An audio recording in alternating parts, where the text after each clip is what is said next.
வணக்கம் நண்பர்களே. கார்த்திரேவதி சீரியல் சும்மா பரபரப்பா போயிட்டு இருக்குன்னே சொல்லலாங்க. பரபரப்பான கட்டத்துல நம்ம காளியம்மா கால் பண்ணி நம்ம ராஜாக்கு சொல்றாங்க, இந்த பாரு டிரைவர், நீ நினைச்சது மாதிரி கும்பாபிஷேகம் நடக்காது. நான் அதுல பாம் வச்சிருக்கேன் அப்படின்னு அந்த வெடிகுண்ட தகவலை தூக்கி போடுறாங்க. நம்ம ராஜாவுக்கு தூக்கி வாரி போடுது.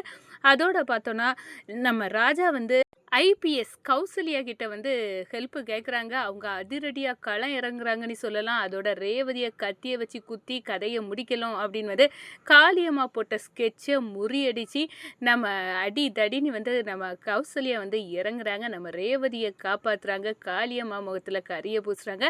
நம்ம ராஜாவும் வெளுத்தெடுக்கிறாங்க. கும்பாபிஷேகத்தை நடத்துகிறாங்க நம்ம ராஜா கையால். நம்ம ராஜா அதை பற்றி தான் இந்த வீடியோக்குள்ளே பார்க்க போகிறோம். அதுக்கு முன்னாடி சேனலுக்கு லைக் அண்ட் சப்ஸ்கிரைப் பண்ணுங்கள் ஃப்ரெண்ட்ஸ். பக்கத்தில் இருக்க பெல் ஐக்கானையும் கிளிக் பண்ணுங்கள். அப்போ தான் நான் போடுற ஒவ்வொரு வீடியோவும் நோட்டிஃபிகேஷனாக உங்களுக்கு கிடைக்கும். வாங்க ஃப்ரெண்ட்ஸ் வீடியோக்குள்ளே போகலாம். ஃபஸ்ட்டு எடுத்த உடனே சும்மா அதிரடியான பரபரப்பு கட்டோன்னு சொல்லலாங்க. நம்ம கும்பாபிஷேகத்துக்கு நம்ம சாமுண்டேஸ்வரியும் களை இறங்குறாங்க. எப்படி கும்பாபிஷேகம் நடக்கும், நம்ம தான் பாமை வச்சுருக்கோமே அப்படின்னு காளியம்மா மாலையோட மாலையாக நம்ம ராஜா கழுத்தில் அந்த மாலையை போடணும். டாம்னு பாம் வெடிக்கணும். அவன் தலை சிதறி போடணும். நடைபெணமாக நம்ம சாமுண்டேஸ்வரி தெரியணும். இதுதாங்க அவங்க ஸ்கெட்சி.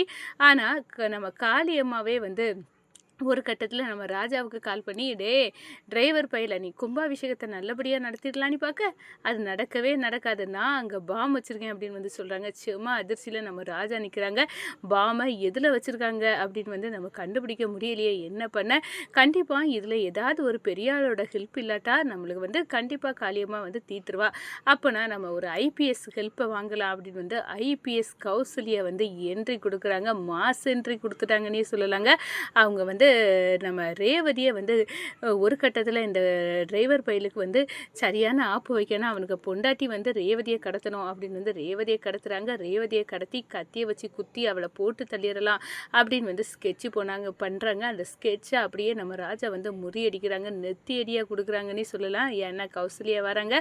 அவங்க அந்த கத்தியை வச்சு நம்ம ரேவதிக்கு வயிற்றில் ஏத்தனார மாஸ் என்ட்ரி கொடுத்து அடித்து துவச்சி அந்த பொண்ணை விடுங்க, கும்பாபிஷேகத்துக்கு நல்லபடியாக நடக்கணும், அதுக்காக தான் நான் பாதுகாப்புக்கு வந்திருக்கேன் அப்படின்னு அடித்து ஒரு கட்டத்தில் ரவுடிகளெல்லாம் ருத்ர தாண்டவம் ஆடுறாங்க. இதை பார்த்து நம்ம ரேவதி பரவாயில்ல, நீங்கள் என்னை காப்பாற்றிட்டீங்க மேடம் அப்படின்னு சொல்கிறாங்க. இதுதான் என்னோட கடமை அப்படின்னு அந்த இடத்துல சொல்கிறாங்க. உங்கள் கணவர் தான் என்னை இங்கே வர வச்சது அப்படின்னு சொல்கிறாங்க. உடனே நம்ம ரேவதிக்கு பயங்கர சந்தோஷம்.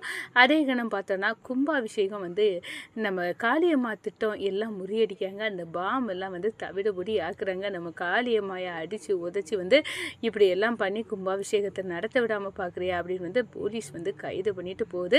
அதோட பார்த்தோன்னா நம்ம ராஜா கையால் நம்ம பரமேஸ்வரி பாட்டி, ராஜசேதுபதி இவங்க எல்லாரோடைய ஆசையும் நிறைவேறும்னு சொல்லலாம். கும்பாபிஷேகம் நம்ம ராஜா கையால் நல்லபடியாக நடக்குது. நம்ம சாமுண்டேஸ்வரி பார்த்துக்கிட்டு, இதெல்லாம் சரி, என்னோட மாப்பிள்ளை எனக்கு வாக்கு கொடுத்துருக்காங்க, கும்பாபிஷேகம் முடிஞ்ச உடனே ராஜசேதுபதியோட உண்மையான பேரை யார் அப்படின்னு காட்டி தராதாட்டு கண்டிப்பாக காட்டி தருவார் அப்படின்னு அந்த இடத்துல நிற்கிறாங்க. அப்போ தான் மாப்பிள்ளை, நான் எல்லாம் பார்த்தாச்சு, கும்பாபிஷேகம் நல்லபடியாக நடந்தாச்சு. இப்போ எனக்கு நீங்கள் முக்கியமான விஷயம், அதான் ராஜசேதுபதியோட பேரை யாருன்னு உள்ள தகவலை எனக்கு சொல்லணும். அவங்க முகத்திரையை கிளிக்கக்கூடிய நேரம் வந்துடுச்சு, சொல்லுங்க அத்தை அப்படின்னு அந்த சொல்லுங்க மாப்பிள்ளை அப்படின்னு நம்ம சாமுண்டேஸ்வரி கேட்குறாங்க. அப்போ தான் நம்ம ராஜா சொல்லுறாங்க, இந்த பாருங்க அத்தை, வேறு யாரும் இல்லை, நான் இதை ஏமாற்றணும், உங்களை பித்தலாட்டம் பண்ணணும்னு பண்ணலை, 2 குடும்பத்தையும் ஒன்று சேர்க்கணும், இதுதான் என்னோட ஆசை. ஆனால் அதுக்கு நான் இருக்க நேரம் தான் நீங்கள் ரேவதியை கல்யாணம் பண்ணி வச்சுருங்க. ஆனால் ரேவதிக்கு இந்த உண்மை தெரியும். கண்டிப்பாக நான் உங்கள் மேலே அவ்வளோ இது உங்கள் நலனுக்காக நான் பாடுபட்டிருக்கேன். நான் கண்டிப்பாக வேணும்னு இந்த இதை மறைக்கலை, மட்டும் இல்லாமல் என்னை துரோகம் செய்யணும்னு நினைக்கல அப்படின்னு. இனி உங்கள் விருப்பம் அத்தை, இது ரொம்ப நாள் என் மனசுக்குள்ளே உறுத்திட்டு இருந்த விஷயம், நான் சொல்லணும்னு நினச்சேன். இந்த கோவில் கும்பாபிஷேகம் நல்லபடியாக நடந்தால் உங்கள்கிட்ட உண்மையை சொல்லிடலான்னு நினச்சேன், அப்படின்னால சொல்லிடுறேன். என்ன நீ இவ்வளோ பெரிய துரோகத்தை செய்து செய்துக்கிட்டு நீ சைலண்ட்டாக ஒரே வார்த்தையில் ராஜ சேதுபதியோட பேரை நான் தான் அப்படின்னு வந்து நீ ஒத்துக்கிட்டா நான் விட்டுருவேனா? எனக்கு பரம எதிரி இந்த ராஜ சேதுபதியோட குடும்பம். நீ வந்து அந்த உறவுல இருந்து வந்து என் மக கழுத்தில் தாலியம் கட்டி ஒட்டி இருக்கலாம்னு நினச்சி, அது முடியாது. இப்போவே உன் வேலையை பார்த்துட்டு போ. இனி என்னை அத்தை அப்படின்னு எல்லாம் கூப்பிட வேலையே இருக்கக்கூடாது. நீ யாரோ நான் யாரோ, அதுவும் இல்லாமல் என் ரேவதிக்கும் உனக்கும் எந்த சம்மந்தமும் இருக்கக்கூடாது அப்படின்னு வந்து நான் நினைக்கிறேன் அப்படின்னு வந்து அந்த இடத்துல சொல்ல நேரம் நம்ம ரேவதி ஆடி போகிறாங்க, துடிச்சு போகிறாங்க. என்ன அம்மா இந்த வார்த்தையே சொல்லிடுறாங்க. அம்மா தான் எங்களை சேர்த்து வச்சாங்க, நான் வேண்டான்னு சொன்னப்புறமா சேர்த்து வச்சாங்க, இப்போ அவங்களே பிரிக்க தயாராக இருக்காங்களா? அம்மா நீங்கள் என் முடிவை கேட்காம நீங்கள் எடுக்கக்கூடாது.